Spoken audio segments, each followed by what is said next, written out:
Faut que je me calme. Les amis, vous savez que je suis un petit peu vénère. Je vais vous dire pourquoi. J'étais en train d'installer le matériel pour faire la vidéo, tout ça. Je sais pas pourquoi je joue avec ce petit ressort. Kenny, hein, South Park. J'étais en train de préparer le matos, lumière, le son, synchronisation du son, tout ça. Je regarde mon téléphone, j'ai reçu un message. Et sur ce message, vous savez ce qu'on me disait? David, tu ressembles grave à Kinvey. À Kinvey. Attendez, je regarde mon retour, excusez-moi, mais parce que je ne m'y fais pas. Réellement, si je ressemble à Kinvey, je suis dégoûté. Voilà. Bon allez, on va faire abstraction de ce petit message. Nous allons sourire, hein, parce que nous sommes en train de faire une vidéo. Et aujourd'hui, de quoi est-ce qu'on va parler? Je vais vous le dire.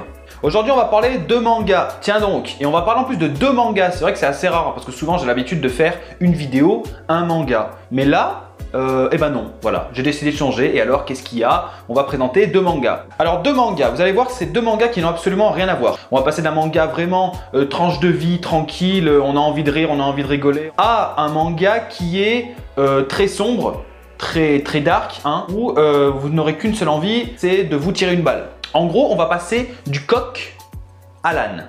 On va passer d'un coq à un âne. Officiellement, d'un chien à un chat, ça aurait été cohérent, mais d'un coq à un âne... Alors, le premier manga dont nous allons parler, il s'agit du manga Otaku Otaku. Alors ça, si vous avez bien suivi, c'est le coq. Hein. À savoir que le manga Otaku Otaku est des éditions Kana. Otaku Otaku, comme son nom l'indique, ça va parler d'otaku et d'otaku. Otaku, un terme d'ailleurs que beaucoup d'entre vous doivent un petit peu connaître, hein, parce qu'il est utilisé de nos jours à tort et à travers. Hein, on l'utilise un petit peu pour dire tout et n'importe quoi. C'est un petit peu comme le mot geek ou comme le mot no life, hein, d'ailleurs. Hein. Dès qu'on joue à un jeu vidéo, on dit « Tiens, je suis un geek ».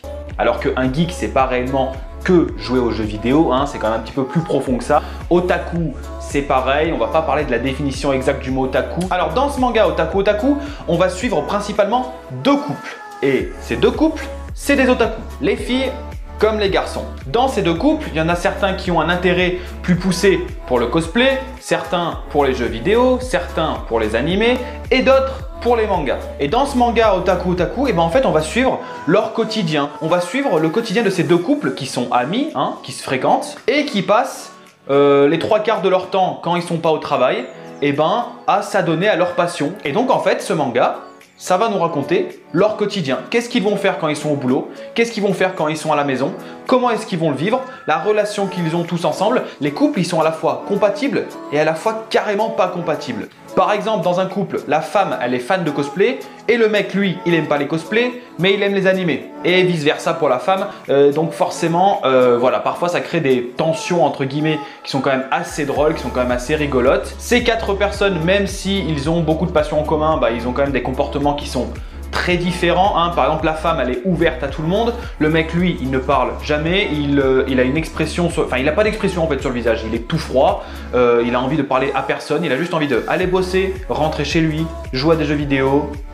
Et c'est tout. Et éventuellement boire des bières à la fin du boulot, ça c'est la base. Donc voilà, dans Otaku Otaku, en fait, vous suivez le quotidien d'otaku qui vont au boulot et ensuite qui rentrent chez eux. Je pense que c'est un manga qui plaira à énormément de personnes qui sont fans de manga en fait, tout simplement. Donc si vous regardez cette vidéo, il y a de fortes probabilités pour que vous aimiez énormément les mangas, hein, sinon je ne sais pas trop ce que vous faites là. Et donc c'est un manga qui, j'en suis quasiment sûr, vous plaira énormément.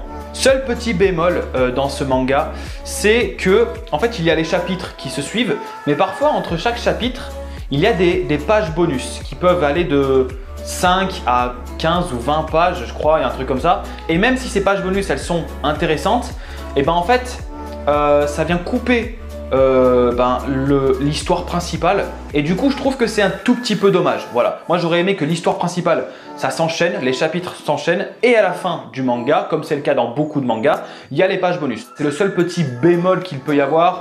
Mais concrètement, c'est pas si gênant que ça. Et que ça soit dans l'histoire principale comme dans les pages bonus, personnellement, j'ai passé un bon moment. À savoir, juste, c'est mon avis, hein, le tome 2 est bien meilleur que le premier tome. On va parler du manga Contamination. Et Contamination, ça n'a rien à voir avec Otaku Otaku. Mais alors vraiment, rien du tout. Alors Contamination, ça se situe dans une ville qui s'appelle Yokobashiri. Voilà. Yokobashiri, une petite ville tranquille qui se situe au pied du mont Fuji. Et à Yokobashiri, qu'est-ce qui va se passer? Un jour, un militaire va cracher du sang. Il va être transféré à l'hôpital et il va décéder. Bon, on se dit peut-être qu'il avait une maladie, voilà, tant pis pour lui, hein. Sauf que le petit problème, c'est que ce militaire, il va être suivi de beaucoup d'autres qui un jour vont avoir des symptômes, de la fièvre, des maux de tête, ils vont éventuellement dans le pire des cas cracher du sang, boum, ils vont mourir. Ce qui est assez triste en effet. Donc nous en fait on va suivre une infirmière qui travaille dans un hôpital et qui va voir en fait la situation s'aggraver puisqu'il y aura de plus en plus de patients qui auront ces symptômes et cette femme en fait ça va lui mettre la puce à l'oreille.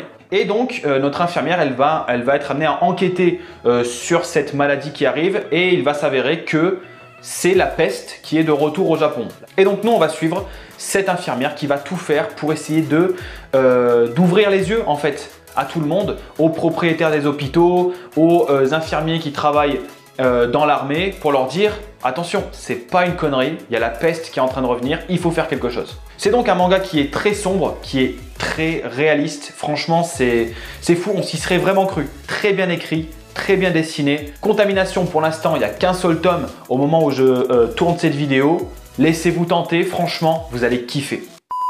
Donc voilà les amis, c'était les deux petits mangas que j'avais à vous présenter aujourd'hui. Je vous remercie d'avoir regardé cette vidéo. N'hésitez pas à me dire ce que vous pensez de ces deux mangas dans les commentaires.